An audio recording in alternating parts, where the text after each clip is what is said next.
Michael Tonsmeire joins me this week to discuss barrel-aged and sour beers. This is BeerSmith Podcast number 149.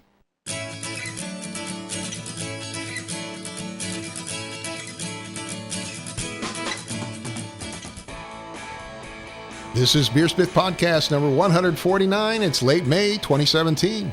This week, Michael Tonsmeire joins me to discuss barrel-aging beers. Thank you to this week's sponsors, Craft Beer and Brewing Magazine. They're running an amazing deal right now, 20% off your subscription when you use the offer code BeerSmith2017.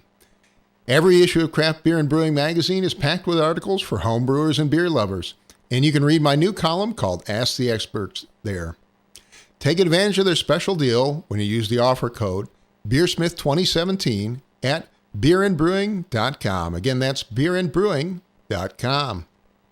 And also the Cornicle, a unique conical fermenter and kegging system that's all in one. The kegs feature a removable bottom, which makes cleanup a snap, and you can attach the unique conical bottom to the keg and use it as a pressure-capable fermenter. Ferment, keg, and serve all in one vessel with the Cornicle from Blickman Engineering. Find out more at blickmanengineering.com. And finally, for those fans of the BeerSmith Podcast, a reminder you can listen to all 147 episodes of the BeerSmith Podcast streaming live 24/7 on BeerSmith Radio at beersmith.com/radio. Stream from your computer or mobile phone anytime and catch up on back episodes. And now let's jump into this week's episode.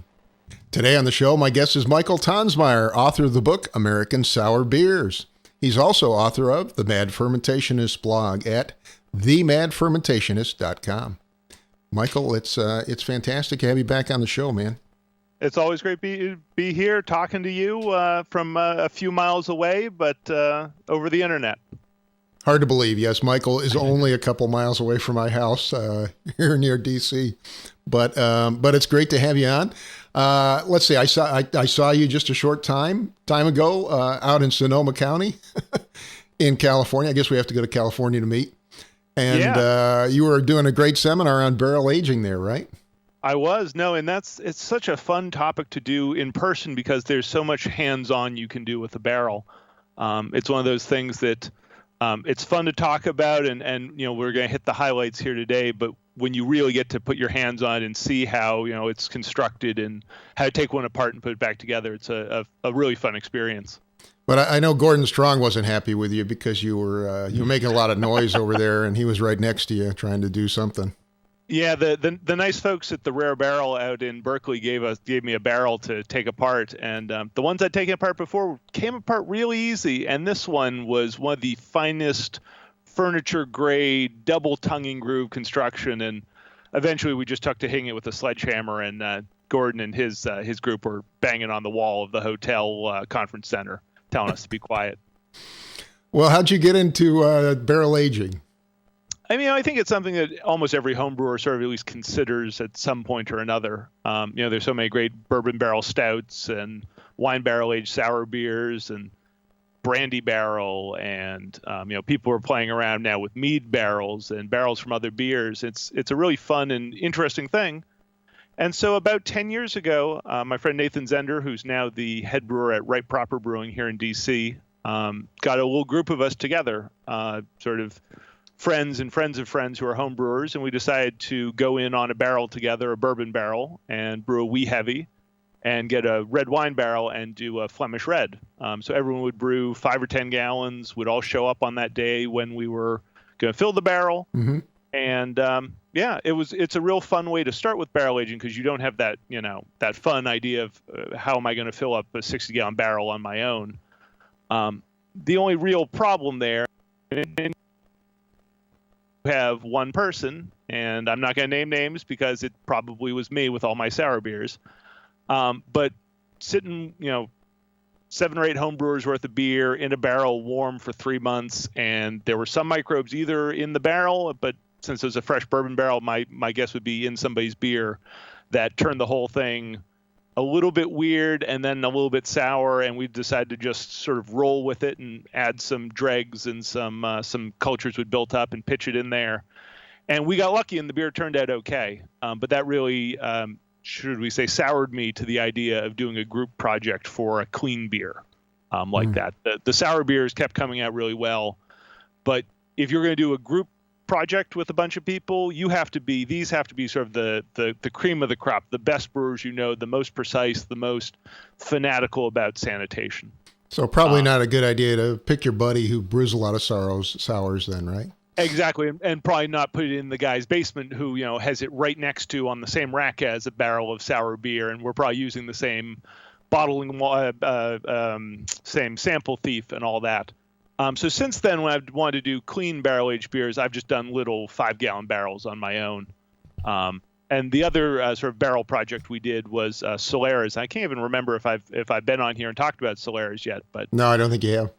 Yeah, the general idea is that you take you fill up the barrel, which is a big sort of hassle when you start, and then every year you take out a certain percentage, a half of it, a third of it, and refill it. And again, works really well for sour beers, and you just get this sort of evolving blend, and that's something that's done in sherry production and balsamic vinegar and some other industries. There's a bunch of wines that use that technique. I believe I've read about it. I think.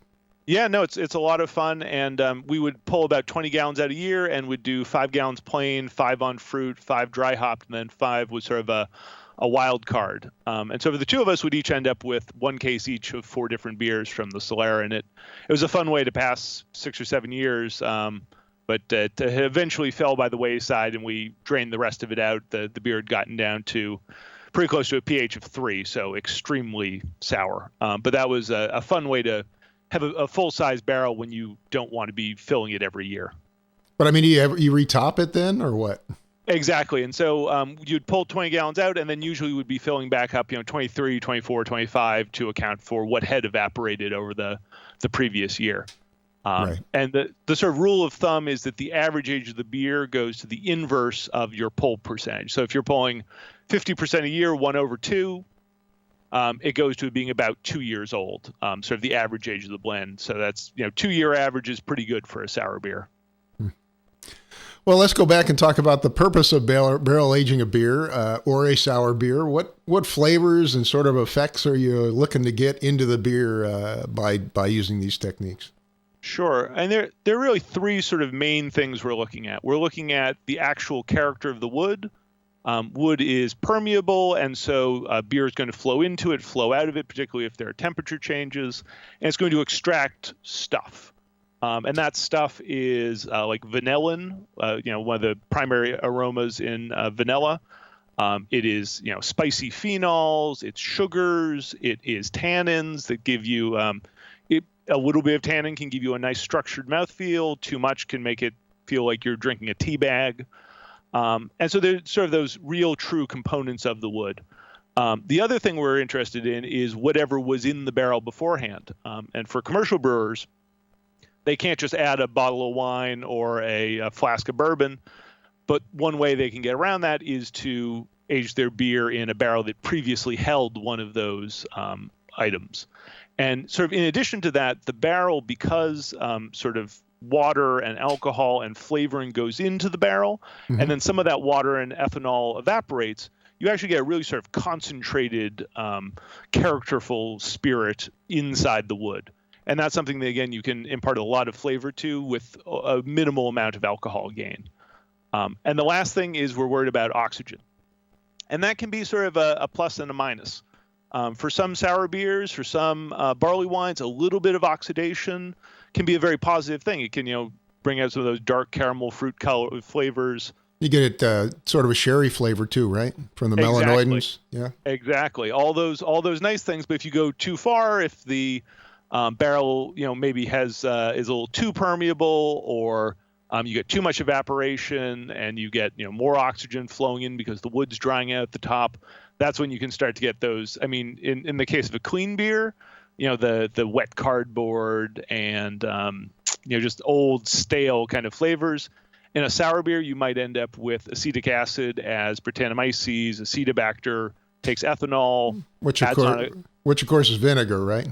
Is vinegar, and to me, even worse, a little bit of vinegar is not the worst thing in the world in a Flemish red or something, but some of the microbes, Brettanomyces, can take ethanol and acetic acid and make ethyl acetate, which above a very low percentage starts turning into like nail polishy solvent chemical. Yeah, it's the stuff we use to make super glue and nail polish, right? Exactly. Yeah. And really just, I mean, it's my wife, we occasionally have a little argument because I just can't stand that smell of her using the fingernail acetone finger paint remover.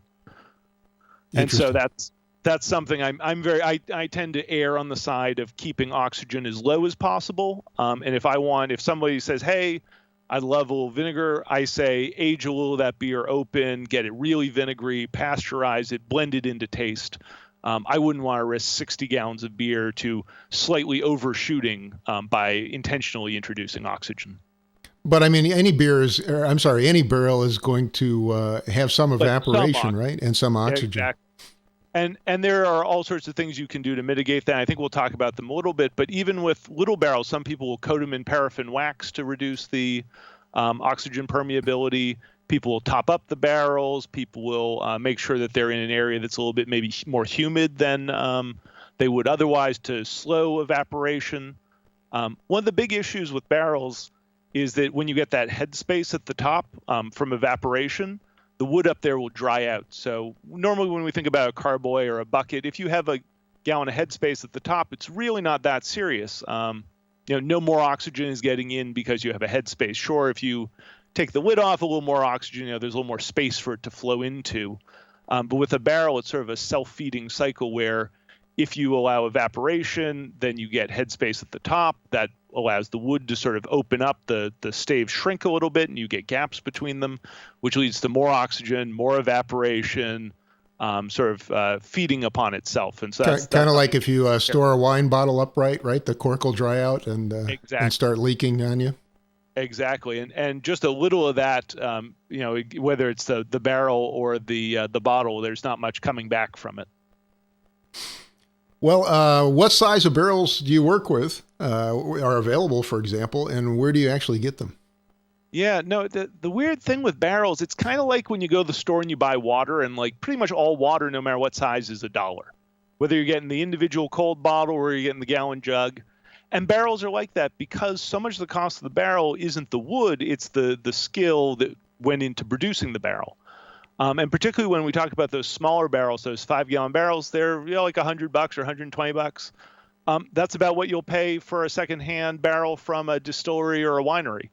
And so I'd really, you're not going to save money going with a small barrel, but I also wouldn't necessarily go for that 60-gallon barrel if you didn't have a place to store it. A full 60-gallon barrel weighs hundreds of pounds. I mean, the beer alone weighs 400 and something pounds plus 100 pounds for the barrel.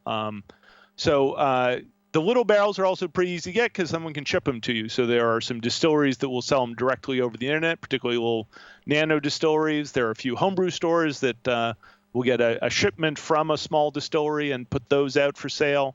And that's a great option. As a general rule, you'll get more surface area for the given volume from the smaller barrels than the bigger barrels. And the rate is about for every 10 times larger the barrel, you're going to cut your exposure to oak and also oxygen in half. And so, again, the bigger the barrel, the longer you'll be able to store it in there. With full-size barrels, usually there are a few homebrew stores that will carry those sorts of things. Like I know Keystone in Pennsylvania, we got a third-hand apple brandy barrel from a brewery. So what's a full-size barrel? How big is that? So it depends on exactly what was in it before. Bourbon barrels are 53 gallons. Most wine barrels are in the 60 to 62 sort of gallon range. And remember when you're filling these that you really want to fill them to the top. So if you normally brew a 5-gallon batch of beer and you're trying to fill a 5-gallon barrel, you might want to go more like a 5.5 or 6-gallon batch, just so you can have some loss to transfers and yeast and all those sorts of things, and still have that full barrel.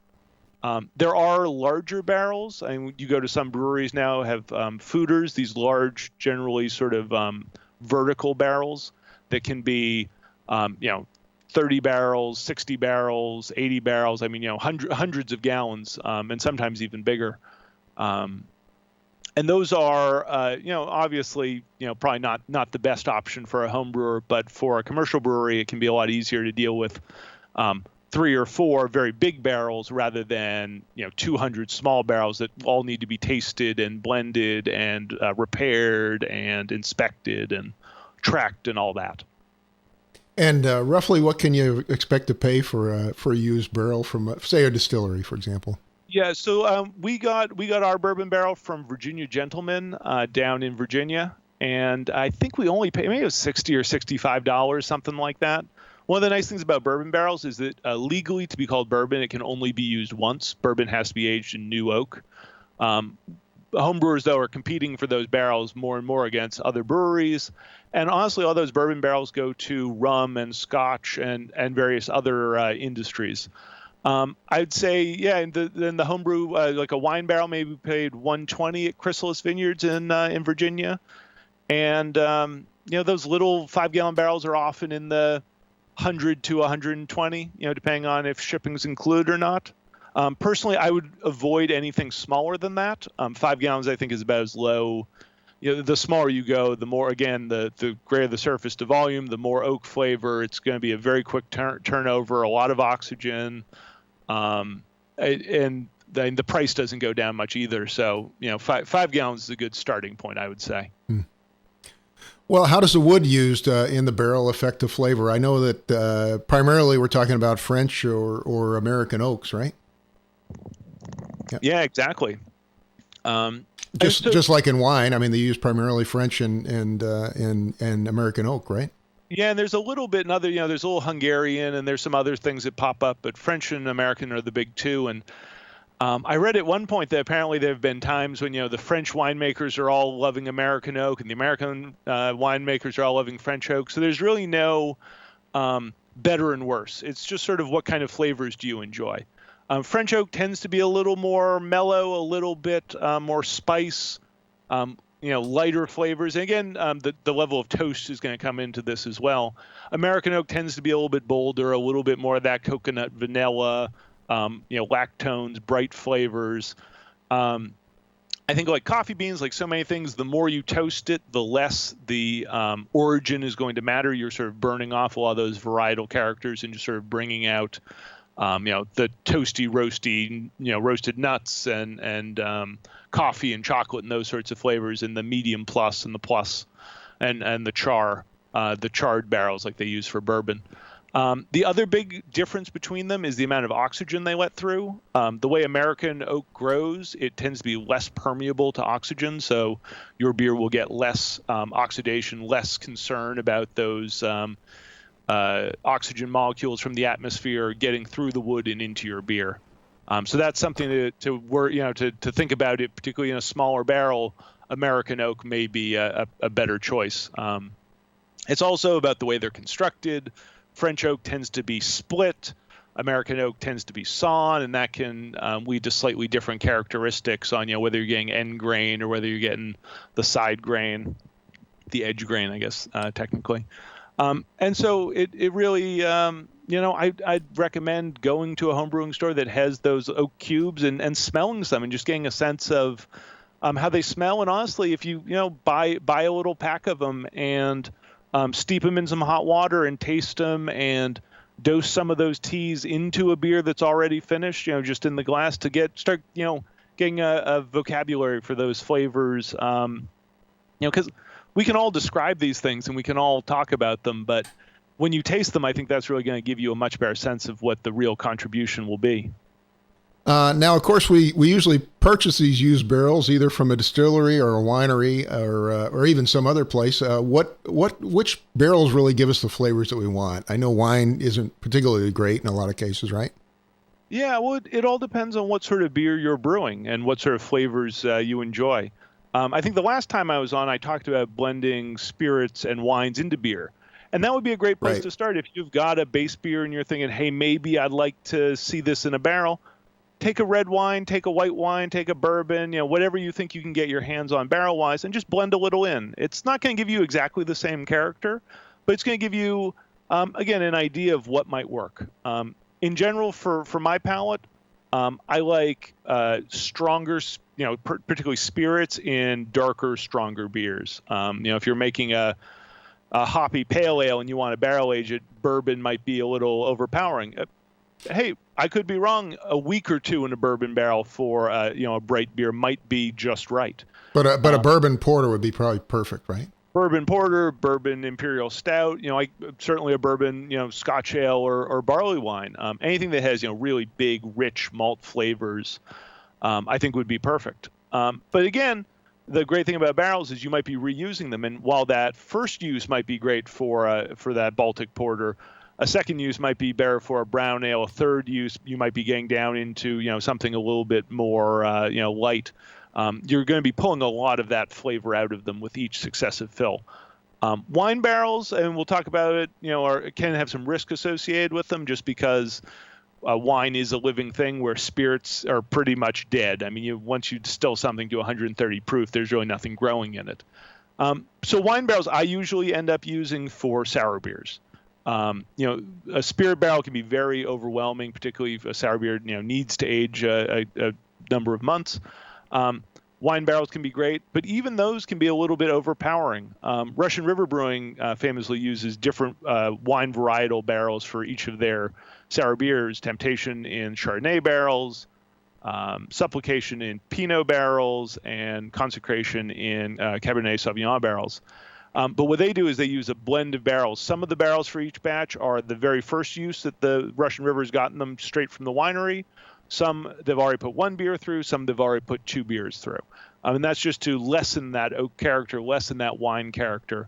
Wineries usually sell barrels after they consider them neutral for the most part, which means they don't feel that they're getting much oak character from them anymore. Mm-hmm. But beer, just because it's lower alcohol, it's generally subtler flavors. Particularly for sour beers, you are still going to get a lot of character out of the barrel that first use. And again, particularly if it's a small barrel and you don't have anything to blend it with, it can be really helpful to, pop it into the barrel for a little bit and then move on, move it into a carboy after that flavor gets right. So, be tasting your beers, be evaluating them as they're in the barrel.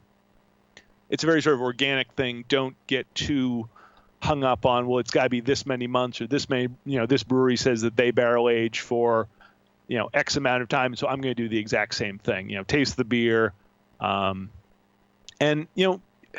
when you don't know what kind of barrel you can get your hands on as homebrewers, barrels are a little bit trickier to come by.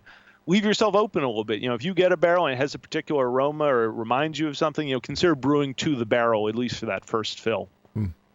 And I think we all have a pretty good idea what kind of flavors you get from bourbon barrels, but what do you get from a wine barrel typically? And obviously there's a lot of different kinds of wine. Yeah. No, I mean, it will be the sorts of aromas that you get in that wine, whether, grapey, certainly, but, red wines. And particularly once those flavors are diluted out a little bit, you stop getting that sort of really strong, dark fruit sort of intensity.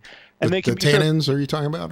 Tannins, but even just when I drink, I don't drink a huge amount of wine, but to me, a lot of red wines just have this very intense, jammy fruit character. But when that gets diluted out, it becomes brighter and lighter, and I start tasting those raspberries and cherries and sort of fresher fruit and lighter flavors, and you get those. And you certainly get the tannins. You certainly get just the oak character itself. Just because you've had wine in there and that's pulled out some of the flavor, there's still plenty of oak character left in there. And again, so it'll depend. And if you can buy directly from a winery, you'll be able to ask those questions. What was in here before? How's it been treated? What kind of oak was it? What was the toast level? All those sorts of things. If you're buying from a homebrew store or a broker or something like that, they may just say it was a red wine barrel. We don't know anything else about it. Mm-hmm. So having some history on your barrel is really, really nice. And it would also give you some clues if the winery said, hey, we're getting rid of this because it had a Brett infection.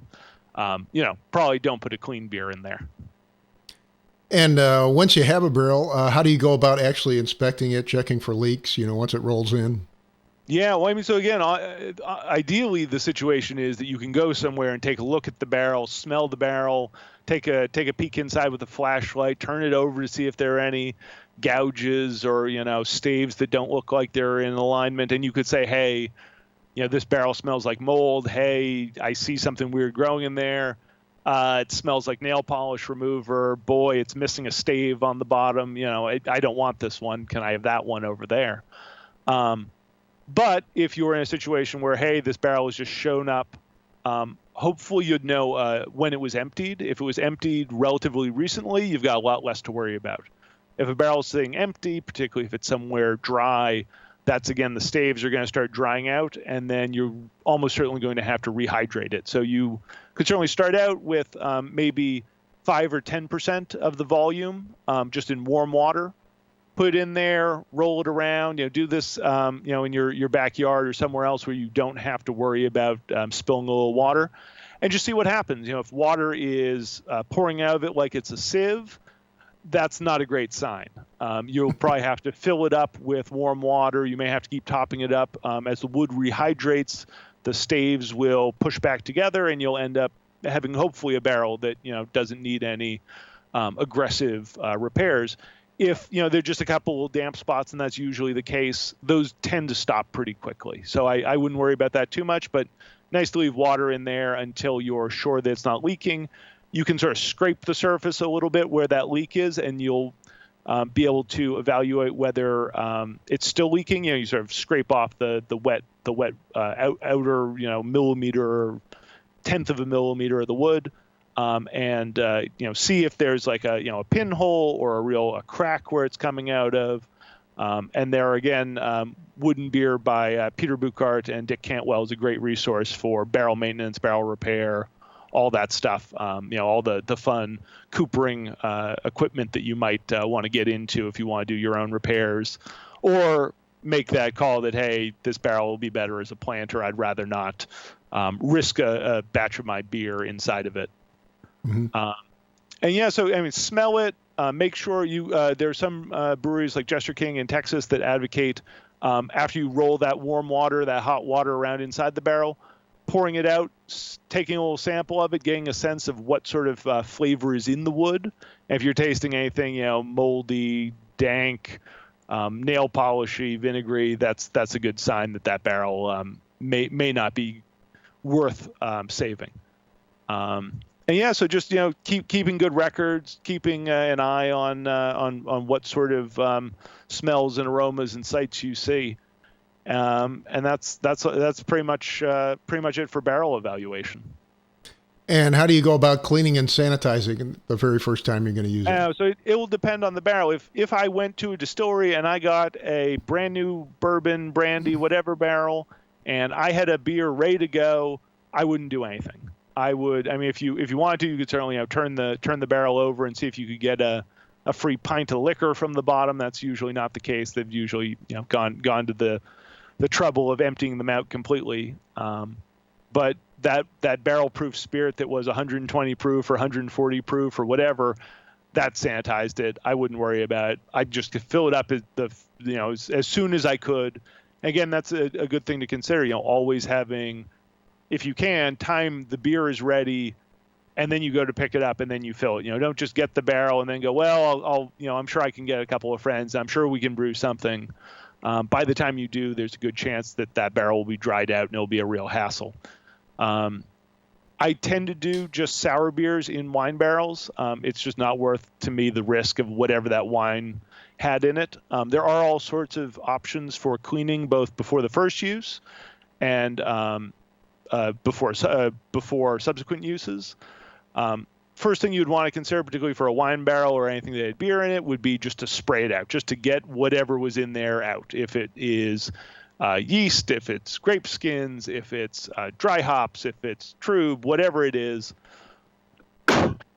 just taking a hose, spraying it in there, turning it over a couple of times to get it out. Most breweries have spray balls that are mounted on a rack, and they can just sort of spray the inside directly. That really isn't necessary if you're only doing a barrel or two. By hand is fine. And then in terms of actual sanitation, there you can go the chemical route. You can burn a sulfur wick, or you can fill it with a holding solution of metabisulfite and citric acid. Metabisulfite's a common wine ingredient that is Campton tablets is what it's called typically. Exactly. Sodium or potassium metabisulfite. The problem with them, and I've had a couple of brewers comment that they've cut sulfites out of their brewing. Just again, beer is a little more delicate than wine. Beer doesn't naturally have sulfites the way that wine does. And they feel that, it ends up being molecular sulfur that they can taste as, hydrogen sulfide or something like that. And so they tend to avoid it. But I'd say if you are using sulfite, I would then rinse the barrel after use just to make sure it's all out of there. But then honestly, like the other really sort of good options are expensive. You can do steam or you can do ozone, or sort of the two big ones that wineries do. And again, you're using heat in the case of steam, and ozone, you're using the molecular properties of oxygen to kill everything that's in there. But as a home brewer, there really aren't any super options. I actually tried to sanitize a barrel with boiling water, and I filled it 3 times. I emptied it out, and I'd had a Belgian yeast in it the first time, and then I'd gone on to an Irish cinnamon vanilla porter for the second fill. And that Belgian yeast, despite, again, 3 triple washing in boiling water, woke back up a few weeks later, started fermenting again. The beer was okay, but that Belgian yeast, a little more attenuative. It dried the beer out, and it really made for a less than exciting vanilla cinnamon porter, to my palate anyway. So you can't use Star San and some of the typical sanitizers then? So the real problem with oak is, and really sort of the difference with any other kind of fermenter, is when we talk about using a sanitizer, we're talking about on a clean, non-porous surface. And with barrels, with oak, the beer, the wine, the microbes can all get down into the wood a 1/4 inch, a 1/2 inch, maybe even in some extreme cases if there's a little pressure building up or something. And the sanitizer just can't do a good job in there. It might certainly knock down the population. If you had a sour beer that got a little too vinegary and you wanted to reduce the amount of Acetobacter in there but not sort of entirely kill it, that would certainly be an option. But it's not just like a standard fermenter where you can put PBW in. I mean, you can use percarbonate cleaning agents, barrel clean, and a few other ones if there's build up in there. But it's not going to clean and sanitize the same way that glass carboy or a plastic bucket or a stainless steel conical fermenter would. And we talked about filling the barrel completely, but how long do you leave the barrel? Leave the beer or in the barrel? Sure, and I should say that you do want to fill it completely, but particularly on those bigger barrels, and if you've got any residual carbonation in the beer, I'd leave it a little bit short for maybe 24 hours because it will foam as it hits the inside surface, those nucleation sites of the wood, and off gas, and you could get a little sort of foam creeping up and out of your airlock if you topped it up all the way to the top right at the start. So I might leave it 5% down and then sort of do that final top up the next day. It'll depend on the barrel, and that's actually one of the things that you'll have to just sort of taste along. For me, for like a 5-gallon, first use spirit barrel, 2 to 4 weeks, maybe 6 weeks if it was a really big beer was about all I would do. Mm-hmm. And then I tend to double the time, a ballpark for each subsequent fill. So if my first fill is a month, then I refill with a new beer, might be 2 months. Third beer might be 4 months. Wine barrels, bigger barrels, it can be up to a year and a half even. Again, if the beer is strong enough to deal with those spirit flavors and can stand up to the tannins and everything else from the oak. There are all sorts of fun ways you can do sampling. You can just do the old sample thief through the hole at the top of the bung hole, or you can install a stainless steel nail. This is Vinny Cilurzo from Russian River invention. He drills a hole into the head of the barrel, the front, the round side, mm-hmm. and then puts a stainless steel nail in.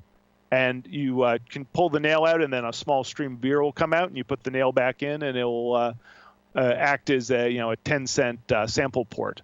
And so that's a fun way to be able to pull samples without having to worry about introducing oxygen or unwide microbes or anything like that. And just taste along. Try not to pull too many samples. A small barrel, it would be hard to pull too many. It will be ready before that's an issue. But with a big barrel, if you're always pulling samples, you might need to top it up to make sure that it's not going to cause any problems again with oxidation, all those things. And how frequently are you topping up the barrel? Honestly, I don't.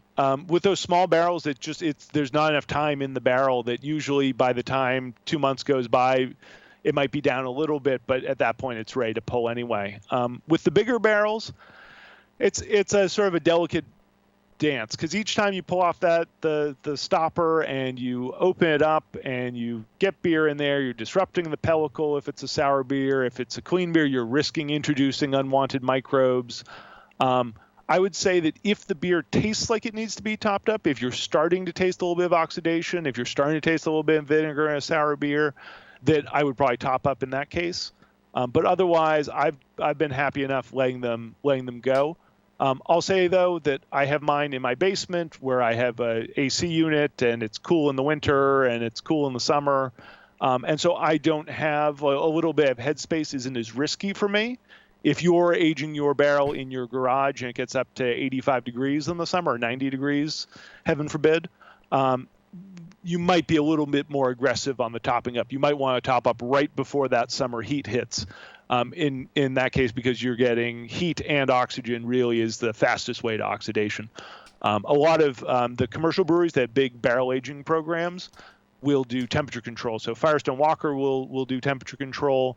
Founders Brewing up in Grand Rapids, they actually age a lot of the Kentucky Breakfast Stout and a few of their other barrel-aged beers in, I believe, chalk mines that are in the area that are constantly in the high 40s or the low 50s Fahrenheit. And so again, keeping those temperatures down is another way to fight oxidation, as is having them in a place that's a little more humid. Humidity around 65 or 70% is good. That will slow evaporation, but it's not so high that you'll get mold growing on the outside or anything like that. And of course, when you're done, you either keg or bottle the beer, I assume, right?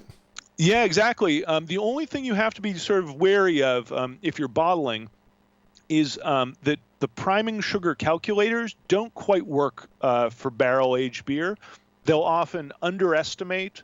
They'll underestimate the amount of sugar you need. They'll overestimate the residual CO2 in solution.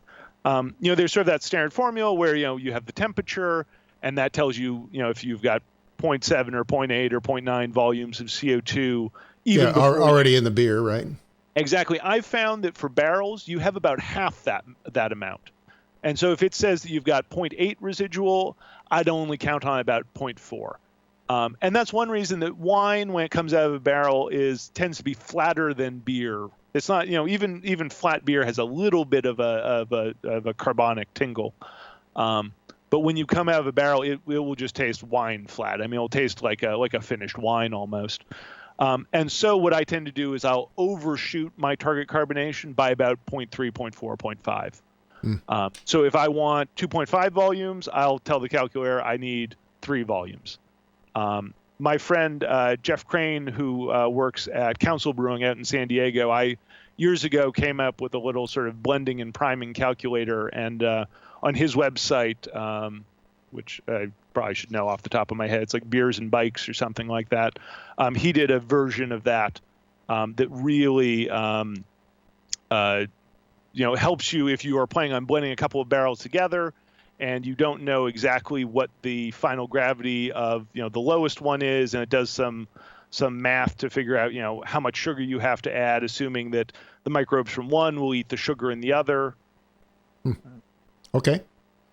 But yeah, but if you're kegging or whatever, it might just take an extra day to get all that CO2 sort of back up to the standard levels, but it'll end up being it's Jeffrey Crane at blogspot.com and blending and priming calculator. Okay, I'll put that in the show notes. I'll put a link in the show notes. Excellent. So after you're done using the barrel, what do you do next to cycle it for the next batch? Yeah, so and this is where barrels turn into a little bit of a pet. One of the things I love about homebrewing is that there's really no maintenance. You can sort of brew when you feel like it. And if you want to reuse yeast, you save it or whatever. With a barrel, you really should be timing out so that you have a beer ready to go into the barrel as soon as the previous beer comes out. And that just avoids all the headaches and all the hassles of having an empty barrel where acetobacter can start growing, of the wood drying out, all those things. If that's not an option, as at the moment it's not for me because I have a barrel in the basement that has no beer in it, your two options You really got a sad barrel. Yeah, exactly. The two options really, again, are chemical. You can do the sulfur wick, where you burn this little piece of sulfur wick from a little hanger, and that burns up all the oxygen that's inside the barrel, releases sulfide gas, free sulfur, and that keeps it sanitary for a little while. If it was just like you need a day or two, you could rinse it out and then flush the barrel with CO2 or something like that. If you have a kegging system, that could be a fine option. For longer term, you can make a holding solution. So again, citric acid, metabisulfite, and warm water, and that will sulfite is a lot more effective when you have a lower pH, and the citric acid helps to lower the pH. And so that will keep the wood hydrated. It will continue to stop microbes from growing. You have to check on that about once a month, top it up, add more sulfite. They have test kits and all that. But again, all that hassle, I would much rather rinse it out and refill it. And so again, either using the same yeast is ideal, or having going from a less attenuative strain to a more attenuative strain. You're not going to kill all the yeast that's in there. It's going to be down in the little crevices, even if you use boiling water, even if you use chemicals. Once it goes sour, you're never getting it back again. So, be prepared. And with a small barrel, sometimes that can mean, as soon as you're filling that barrel, you might want to be brewing the next beer, because it might only be 2 or 3 weeks until that next beer needs to go in. Right, because you're aging the beers in this. You're not doing your primary fermentation in the barrel, right? Exactly. Very rarely. There are a couple of people who have done that. Firestone Walker with their Union Walker. Their Union system, whatever they call it. Union Jack or Wookie Jack or. No, so they do this system for the double barrel ale, where some of it is actually fermented in new oak. And they have this, it's like a Burton Union system that a couple of English breweries used to use. Oh, and, it takes the yeast blow off the top, right? Exactly. And some percentage of the double barrel is done that way, 10% or 20%. I forget exactly what it is. And then, you've got your lambic breweries that primary in oak, and you've got a couple of the traditional Scottish breweries that do as well. But yeah, for the most part, you're putting fully fermented beer in. If you do want primary in there, it can be a big mess. You want to, really underfill the barrel. There are breweries that will, plug up the regular bung hole, put it on its side, and then take the head off and then ferment that way. So more like a big vat. So again, you have an easier entry point and exit point. Any other considerations when working with sour beer and barrel aging? I know some of the sours are aged for an extended period, right? Yeah, and so that's a big reason that they often will use barrels. And for me, that's what I tend to do. I'll do 2 or 3 clean beers and then maybe on to sour beers. Part of that is I don't trust my sanitation enough that after 3 or 4 beers, you figure if any one of those had any microbes that shouldn't have been in there, they're going to keep growing and keep multiplying. But yeah, particularly with those small barrels, taste them as they go. You may start getting enough oak, enough oxidation character in 3 or 4 months, and then maybe go into a carboy and put a new sour beer into that barrel. So, keep open to the timing and the possibilities. Once those microbes are in there, you won't have to pitch new souring microbes. In the future, you'll just be able to rack clean beer into that barrel. The microbes there in the wood will come out, inoculate the beer for you, get going. And when a lot of sour breweries talk about barrels, they have very sort of personal relationships with them. There are certain barrels that do certain things during certain times of the year because of temperature and humidity and what kind of beer is in there. And again, sort of taking meticulous notes on the flavors you're getting along the way, what works, what doesn't work. And also knowing when to say, hey, this barrel has given me 4 or 5 good beers, and now it's starting to get a little bit vinegary. I'm going to say that's good enough. I'm not going to risk it, because it tends to be those flavors will get stronger and stronger as time goes on. Mm-hmm. Well, I wanted to talk briefly about alternatives to barrel aging. You can use chips, cubes, spirals. There's a whole bunch of stuff you can buy to add. There's powder, I guess, that you can add to your beer to give you that oak flavor. Yeah, no, and then the smaller the piece is, so like powder, infuses in 15 minutes or 2 days or whatever it is, but it's not something I tend to deal with. I want to use larger pieces of oak, and so even the little sort of chips, I would only use those as maybe a little booster. If you'd added another form of oak and you want just a little, last kick the last week, maybe use those. I tend to like the cubes. I just find them easy because you can weigh out exactly how much you want. You can add them directly. Whereas the honeycomb and the spirals are a little more discreet in, you wanted to add one or two, or do you want to get the bandsaw and cut one in half? So I like the cubes. I like the toast on them. You're getting just that one thing. You're getting the direct wood extraction from those. You're not getting the oxygen. You're not getting the previous occupant of the barrel. And that can be fine. Just oak can be a great thing to have in certain beers. I'm not a fan. I used to do sort of the soak the oak cubes in the bourbon, and I've really given up. Now, if I want bourbon character, I add bourbon. If I want oak character, I add oak. If I want both, I'll add both. I don't think you're getting much out of pre-bourbon aging the oak. It's not changing the oak chemically, anything like that. The nice thing about the smaller forms of oak too is that you can boil them or steam them to give a better shot at sanitizing them. I still use those. I mean, I just bottled an imperial stout that had oak spheres in them, little round ones, and the marketing copy on that one was because there are no corners like you have in cubes, you'll get even extraction. I'm pretty sure. Brilliant. I'm pretty sure that's junk. It's the old that the hospitals, they got rid of. They put them in round rooms so there were no corners for dust to accumulate, thus eliminating all problems. Pretty sure the wood still has a grain direction though. Exactly. So but the flavor was nice, and they look cool, and that's when you're a blogger, that's half the battle. There you go. Absolutely, it's got to look cool. Yeah, so I would say those are just for $2. If you're not sure you want oak character or not, it's easy, it's inexpensive, and it's going to give you a lot of the same character with a lot less work. And you can monitor the taste, right? Exactly, and you can always add a little bit more if it's extracted all the way. The cubes will get most of their extraction done by about 6 months. So if you haven't gotten enough oak by then, time for a little bit more.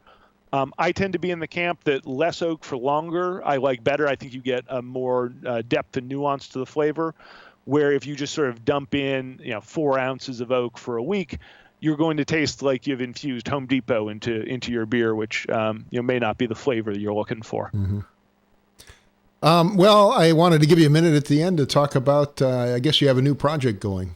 Yeah, my friend Scott Janish and I, he's another blogger. He's a lobbyist here in D.C. I'm an economist in D.C. and we're opening a brewery in Maryland.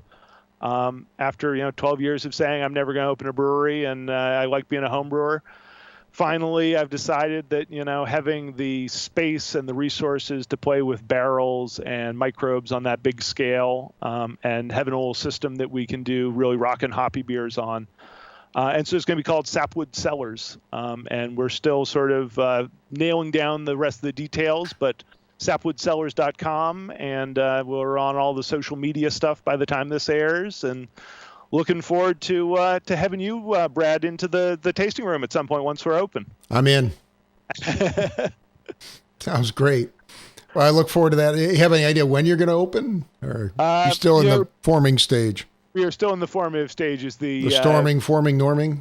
Exactly. And so, you can always hope that it's going to be soon, but, hopefully late 2017, early 2018. But, that's the super optimistic, everything goes perfect sort of answer. Well, you better start brewing now if it's going to open that soon. Well, no sour beers. All those nice sours. Anyways, thank you again for coming on the show, Michael. It's always a pleasure to have you on. Yeah, always great to have an excuse to nerd out about beer and barrels. And, of course, Michael Tonsmeire was my guest this week. We were discussing barrel aging sour beers. I've got his book, American Sour Beers, in paperback, is available from Amazon. And also, Michael, you can find his blog at themadfermentationist.com. Thanks again, Michael. Of course, my pleasure. Well, a big thank you to Michael Tonsmeire for joining me this week. Thanks also to Craft Beer and Brewing Magazine. Every issue is packed with great information for homebrewers and craft beer fans. Take advantage of their fantastic sale and get 20% off their magazine when you use the offer code BeerSmith2017 at beerandbrewing.com. And also Blickman Engineering, creators of the Cornicle combined fermentation kegging system. Ferment in the keg with a cornicle bottom attached, and then just swap the bottom out, carbonate, and serve from the same keg. Find out more about the cornicle at blickmanengineering.com. And finally, I'll mention the BeerSmith newsletter. When you sign up, I'll send you a short article on homebrewing every single week. It's free, and all you need to do to sign up is go to beersmith.com and enter your name and email in the newsletter box on the right sidebar. Thank you for listening. I hope you have a great brewing week.